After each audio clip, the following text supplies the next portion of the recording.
নমস্কার বন্ধুরা, টি music official পেজে তোমাদের সবাইকে আরও একবার জানিয়ে স্বাগত। তো আজকে আরও একটি বাংলা ইনফরমেটিভ ভিডিও নিয়ে চলে এসেছি। আজকে তোমাদেরকে দেখাবো নেটওয়ার্ক বোর্ড। একটা নেটওয়ার্ক বোর্ড কতটা জরুরি সেটা তোমরা সবাই জানো। তো আজ তোমাদেরকে আমি রিভিউ করে দেখাচ্ছি একটা এটিআই প্রো কোম্পানির ক্রসওভার নেটওয়ার্ক, যেটা রয়েছে একটা 750HF নেটওয়ার্ক বোর্ড। তো এই বোর্ডটা কেমন এবং এর আমি টেস্টিং ভিডিও খুব তাড়াতাড়ি নিয়ে আসতে চলেছি। তো প্রথমে দেখে নেওয়া যাক এর মডেল নাম্বার, যেটা রয়েছে G15 ATI 750 আর ম্যাক্সিমাম পাওয়ার 250 ওয়াট। এটা মোটামুটি 140 ওয়াট একটা এইচএফ খুব ভালোভাবেই চালাতে পারবে। এর ব্যাক সাইডে যেমন কি দেখতে পাচ্ছ, এর পুরো ডায়াগ্রাম এখানে বিস্তারিত এঁকে বোঝানো রয়েছে।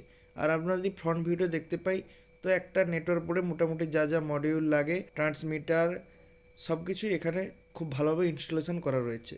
তো এখন এটাকে আনবক্সিং করে তোমাদেরকে ভালো করে বুঝিয়ে দিচ্ছি। তো এখানে যেমন কি দেখতে পাচ্ছ, প্রত্যেকটা মডিউলের ওপরেই খুব ভালোভাবে এটিআই প্রো কোম্পানির ব্র্যান্ডিং করা রয়েছে এবং এটা মেড ইন ইটালি এটা লেখা রয়েছে এখানে।